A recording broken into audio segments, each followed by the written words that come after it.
Oh, yeah, we do. And how much for her? How much should he pay for you? They call them glory days? The story will focus on a bartender who at that time introduced a certain type of bar called a drop bar. It may look like an ordinary bar, but it turns out that the drop bar functions as a safe for the mafia to launder their dirty money because the money cannot be deposited into the bank. Money continues to flow in and out, and a number of officers will come to transport it somewhere. The bar owner does not even know when their bar will be designated as a drop bar by the mafia, and so the film begins. At the beginning of the film, we will be introduced to a man named Bob who serves a group of customers for free because the customers came to remember their late friend who died mysteriously 10 years ago. Knowing this, the bar manager named Marv reprimands Bob and emphasizes that they are not running a business to make a loss, because it turns out this bar is actually owned by a mafia, and Marv does not dare to disappoint the mafia. That night on his way home, Bob heard a dog whining from his neighbor's trash can, and when he checked, he found an injured puppy. Not long after, the homeowner, Nadia, came out because she was suspicious of Bob, who had entered her yard. Bob then showed the puppy he found from the trash can to Nadia, but Nadia still asked for Bob's identification and took a picture of it, then sent it to her friends to make sure Bob didn't hurt the dog. Nadia then asked Bob to bring the dog to her house, and while she was taking care of it, she told him that she used to work at an animal rescue center. During their conversation, Bob noticed a scar on Nadia's neck, but she quickly diverted his attention by asking him to take the dog away. However, Bob, who had only accidentally found the dog, asked Nadia to take care of it. Unfortunately, Nadia refused, saying she didn't have time to do so. Hearing this, Bob, who felt sorry for the dog, persuaded Nadia to take care of it for a while and promised to pick it up in 2 days. Please, just a couple days, I'll come back. The following night, two robbers were watching the bar where Bob worked and intended to rob it. They didn't know the bar was owned by a mafia because Bob and Marv had always been the only ones managing it. When the bar closed, the two robbers entered and pointed guns at Bob and Marv. They then ordered Marv to put all the money in a bag. Marv tried to warn them who the money belonged to and said they had messed with the wrong person, but the robbers didn't care. While at gunpoint, Bob noticed that one of the robbers was wearing a broken watch, and after getting the money, the two robbers immediately fled. Bob and Marv then found the bar doorman, who was badly beaten by the two robbers. Shortly after the incident, a detective named Torres came to investigate, and apparently Torres recognized Bob because they had attended the same church for years. During the investigation, Bob could not provide much information because the robbers were wearing masks, only that he told Torres about the broken watch worn by one of the robbers. When the police left, Marv felt disappointed because Bob had told Torres the details about the broken watch, and afterwards Marv also revealed that the amount of money stolen was $5,000, so they had to prepare themselves to face the mafia's wrath. They're gonna want it back, so we're not so fucking... The next day, Bob picked up the puppy that had been found earlier, but since he had no experience caring for an animal, Bob asked Nadia to accompany him to buy some supplies. At a store, Nadia selected some supplies for animal care, and they also named the puppy Rocco. After shopping, Bob takes Nadia home, and unfortunately, they don't realize a man named Eric is watching. The next day, when Bob and Marv are cleaning the snow in the backyard of the bar, a car containing a group of mafia arrives, and a mafia boss named Chovka Umarov then approaches them, where Chovka is the mafia who owns the bar. Chovka points out one of the men he believes was responsible for the robbery at his bar, but Marv and Bob claim not to recognize the man because the robbers were wearing masks. And despite this, Chovka orders Marv and Bob to get the money back. Find my fucking money, eh? After the mobsters left, Marv felt that Chovka's words were just a ploy because if they found the money, it would mean they were considered accomplices to the robbers, and they would both be killed.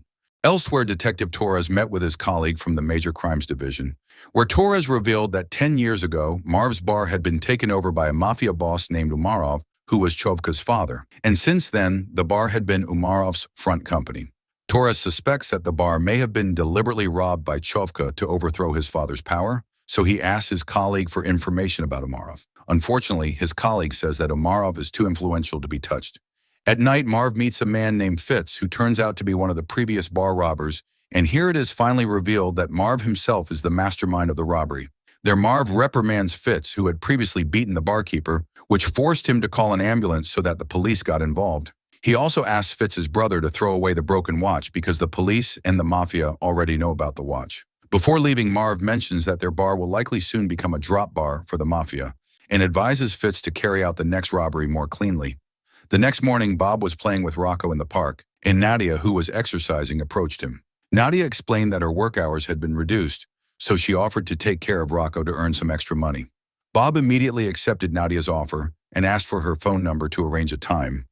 After Nadia left, Eric appeared and commented on Bob's puppy, but after commenting on the dog, he immediately left, arousing Bob's suspicions. At the same time, a driver asked Marv for directions to the hospital, and Marv gave the information but became paranoid, fearing the man was Chovka's henchman. Meanwhile, Bob returned home and soon heard his doorbell ring, and it turned out to be Eric. Eric immediately asked Bob to let him in, as if they already knew each other, and he also talked about Bob's puppy again and claimed that the puppy was his. Eric then showed the serial number of the security chip that he said was embedded in the puppy's body as proof that he was the rightful owner. However, Bob still argued that Rocco was his because Eric had abused the puppy. Unfortunately, Eric threatened to report it to the police, accusing Bob of committing the abuse, and after that, Eric left with Bob's umbrella. That afternoon, Bob and Nadia met at a cafe, and Nadia confessed that Bob was the first person who didn't keep asking about the scar on her neck.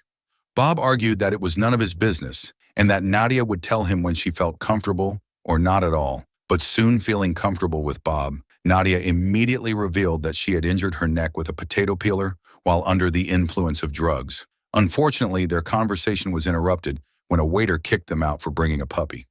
As soon as Bob returned to the bar, Marv expressed his concern because he felt he was being followed.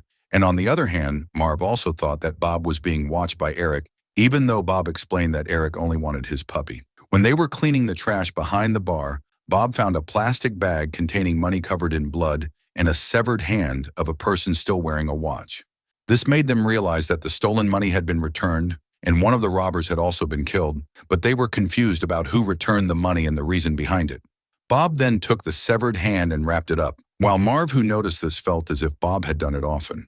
In the middle of the activity, Eric suddenly entered the bar, so Marv tried to kick him out, and before leaving, Eric had time to greet Bob and send his regards to Nadia. After Eric left, Marv asked about the relationship between Bob and Eric, and Bob explained that the man was the one who claimed to be the owner of his puppy. Hearing this, Marv became increasingly worried and told him that Eric was a local thug who was rumored to have kidnapped and killed a man named Richie 10 years ago, and Richie was the person remembered by the bar visitors at the beginning of the film.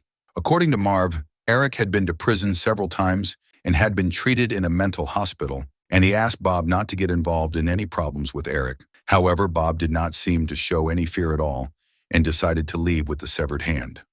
Bob then threw the severed hand into the sea, and not long after that, Torres came to ask about Eric. As Marv said before, Torres also said that Eric was suspected of being connected to Richie's disappearance, but Bob claimed to have never met Eric. That afternoon, Bob met Nadia to leave Rocco and also asked if Nadia knew Eric, but Nadia denied it and suddenly got angry and left without explaining anything. Later at the bar, Chovka met them to get his money back, and afterward, Chovka told him that his bar would probably function as a drop bar on Super Bowl night.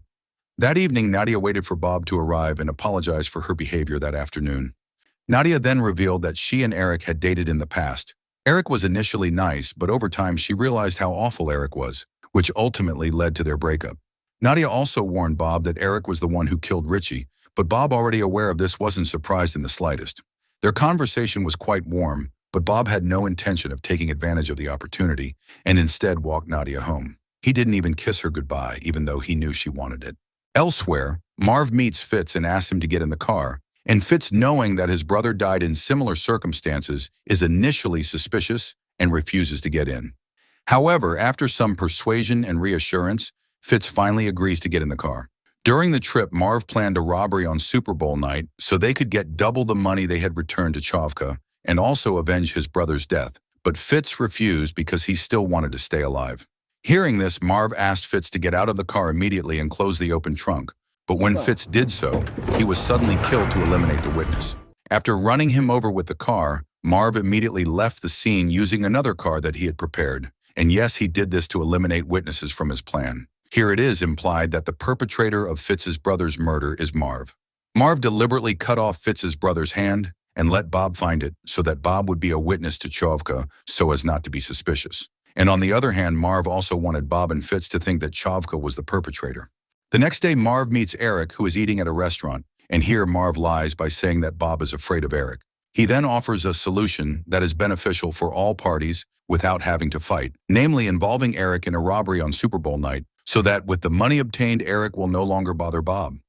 In a different place, Torres meets with his partner and receives Eric's psychological documents, and there he gets very surprising information about Eric. At the same time, Bob visits Eric's house, and there Bob confirms that he will not return Rocco, and in response, Eric asks for $10,000 if Bob still wants to keep Rocco. This was actually Marv's plan, as he had previously asked the late Fitz to rob twice as much as the previous robbery. Bob, a gentle and calm person, didn't react to the threat, thinking Eric's request was unreasonable. Just get my money, 10 a.m. your place, all right? From there, Bob visits Marv at his house, and there Marv tells him that he will not be at the bar during Super Bowl night because he is not feeling well. But Bob knows that Marv is only avoiding the mafia because he is still upset about the takeover of his bar, so he asks Marv to accept it. But still, Marv feels that he is no longer respected by the people in their town. Seeing this, Bob asks if Marv is planning something reckless, but Marv just doesn't want to reveal it. When he returned home, Bob took the money he had saved, and in his mind, Bob was sure that Marv had a plan, because the amount Eric asked for was exactly double the money they returned to Chovka, so there was a possibility that they would split the money in half. So just in case, Bob put the gun and the money in the bar drawer. Meanwhile, Eric infiltrated Nadia's house and forced Nadia to accompany him to the bar. Although initially refusing, Nadia finally chose to come along because she was afraid of being attacked by him. Meanwhile, at the bar, Bob begins to carry out his duties to receive dirty money from the incoming mafia. And that night, Bob is disappointed when he sees Nadia entering the bar with Eric, while at the same time, Marv lines the trunk of his car with plastic. Back at the bar, Eric approaches Bob, asks him to prepare the puppy's paperwork, and he will receive his $10,000. But their conversation is interrupted when Marv calls Eric. Hearing the noise, Marv realizes Eric is already in the bar, which angers Marv because Eric came before the bar closed. He then warns Eric not to underestimate Bob, who looks weak. Throughout the night, various mafia groups took turns delivering money until the bar was finally empty, leaving only Eric, Nadia, and Bob. Eric then revealed his gun to Nadia before stepping outside for a smoke.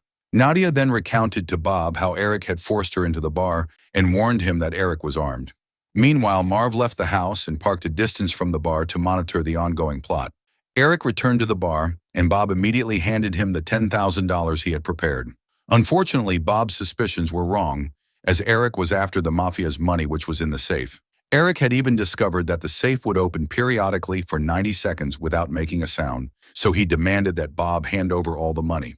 Upon hearing this, Bob realized this was Marv's plan and reiterated that their agreement was only for $10,000 for a puppy. And worse, Eric then asked how much Nadia was worth to Bob, and after that, so that Bob would not suspect Marv, Eric pretended to ask about Marv's whereabouts. Bob used this opportunity to explain that Marv used to have a serious gambling problem, and there was a young man who owed a lot of money to Marv. 10 years ago, the young man won a large amount of money at the casino and paid off his debt to Marv, only Marv did not want people to know that the young man had paid off his debt, so Marv asked Bob to kill the young man. At that time, Bob shot him in the face twice and mutilated him, and the young man's body parts were then stored in a tank in the basement of the bar where he worked. And what was more surprising, Bob revealed that the young man was named Richie, who people had thought was killed by Eric, including Marv, who also did not know. Then surprisingly, Bob also killed Eric. Sure you did. Here Bob shows that behind his calm demeanor, he is a cold-blooded killer. And after doing that, Bob tells Nadia that people like Eric will keep coming back, so they must be finished off. Bob also allows the frightened Nadia to leave and promises that no one will hurt her again. After Nadia left, Eric's cell phone rang, and it turned out that it was Marv who called. But both Bob and Marv did not make a sound, but this explained to Bob that Marv was indeed the mastermind. Bob then wrapped Eric's body, and shortly afterward, Chovka's group arrived to retrieve Eric's money and body. Chovka also offered to let Bob manage the bar from now on, as Chovka had been aware of Marv's evil intentions and had sent one of his men to kill Marv. The next day, Detective Torres arrives to investigate Marv's death and Eric's disappearance. Torres informs Bob that according to police records, Eric was in a mental hospital when Richie disappeared, making it impossible for him to do so. Before leaving, Torres expresses his suspicions about Bob. That afternoon, Bob takes Rocco to Nadia's house and apologizes for seeing her. He asks Nadia to stop him, but instead of asking him not to see her again, Nadia agrees to go for a walk, and so the film ends.